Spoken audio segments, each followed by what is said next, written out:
My name is Nur Iman Atira binti Ahmad Sohair and my matric number 2021132413. I'm from class 4B and I'm going to present my individual project for array list and linked list. The first point is array list. So an array list class is a resizable array which is present in the java.util package.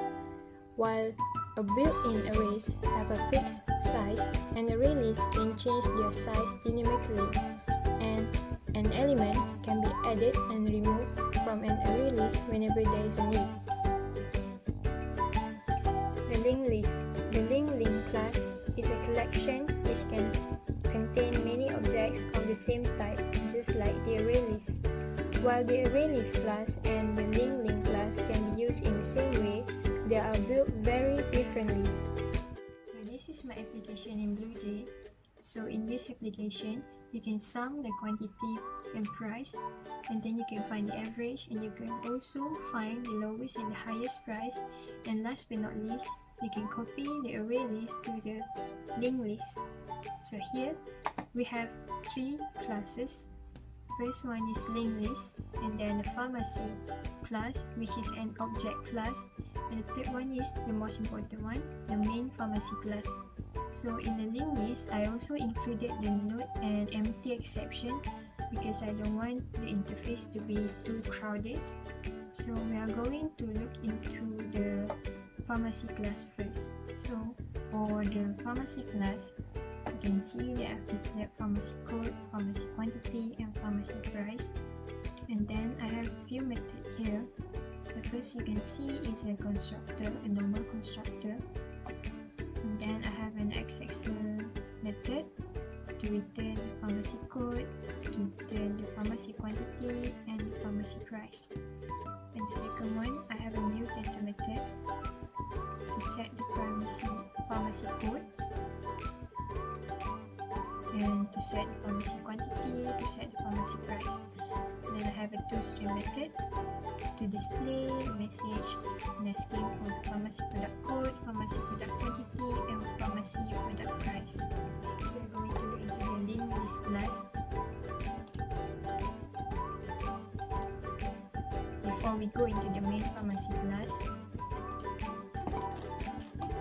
so as you can see, I've declared a few attributes like first node, last node, current, and name. So I have a few methods in here. The first constructor you can see is a default constructor and then normal constructor. And the first method is to return the number of the element in the list to use where the element returned is the size. And then you have the method to check whether the linked list is empty. If the first node is equal to null, it will return the value true. And then the method to add new object data at the front of the list, and we have to add new object data at the back of the linked list using insert at front and insert at back. And then we have a method to remove the first element in the linked list using a remove from front with the empty list exception. And then we have remove the last element in the linked list using remove from back. And then we also have to remove the specified element in the linked list using remove at.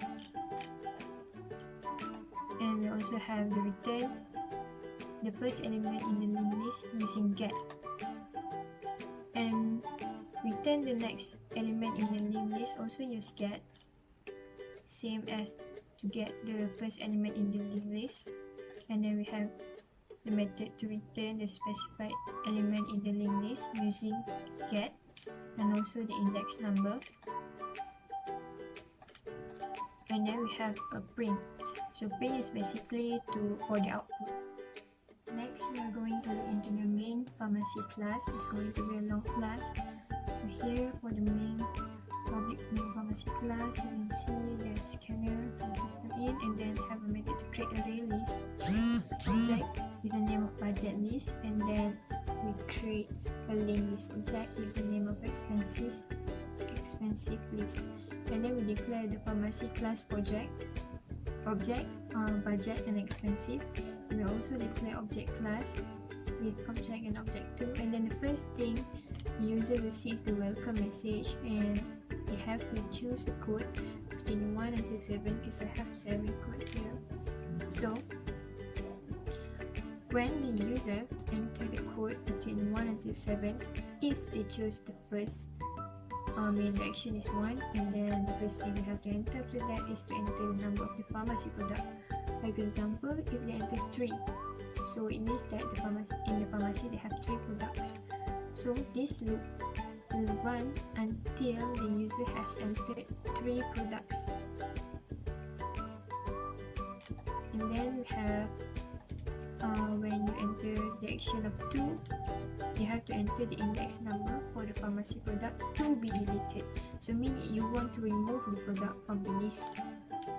And if you have entered the right index number, a message will display for you that telling you that this product is successfully deleted from the budget pharmacy list. And then it will ask you if you want to add another action. And moving on to the third action, you have to enter the number of the pharmacy product, because for the third action is for you to add item into expensive pharmacy list. So it is the same as the first one, where you have to enter the number of pharmacy product, and if you enter 3 for the pharmacy product, it will run 3 times until the user have entered all 3 of the products with the product code, product price, and the quantity in the stock. And if you choose the fourth action, it will ask you to enter the index number of the expensive pharmacy product to be deleted, same as the one for the budget pharmacy product above. And then if you choose the fifth option, the fifth option is for you to search item. So as we can see here, we use boolean where found is equal to false, and we use string data equal to null, and it will ask you to enter the list chosen for searching, whether budget list or expensive list. And if you choose the budget list, you enter B. It don't mind if you enter capital letter or not. And then it will ask you to enter the pharmacy product code to search based on the so it will search the item based on the code, and then we run a loop, and if it founds the code, the found will equal to true, and it will break. If you chose the expensive list, it will go here running the same thing, just going through the expensive list, not the budget list.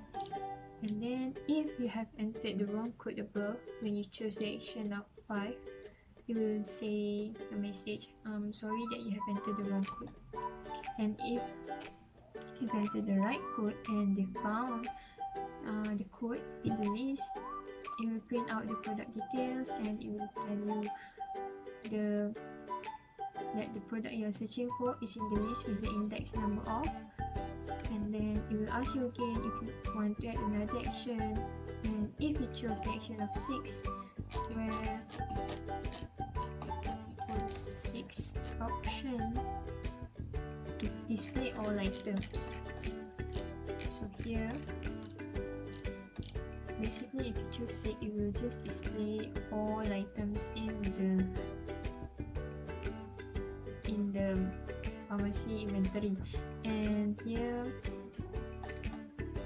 you can find the sum of the budget, sum of quantity of the budget, and you can also find the lowest price available and also the highest price in the budget list. And also the same thing all over again is in the expensive list, and it will display the total sum, the average, the lowest price, and the highest price. And then if you choose for the action 7 here, it will copy the data from array list into the linked list by using looping here. And if you done it right, it will tell you the message that the data from the budget pharmacy list, which is an array list, has been successfully copied into the expensive pharmacy list. And will ask again if you want to add another action. If you have entered an invalid code, there will be a message telling you that sorry, you have entered an invalid code.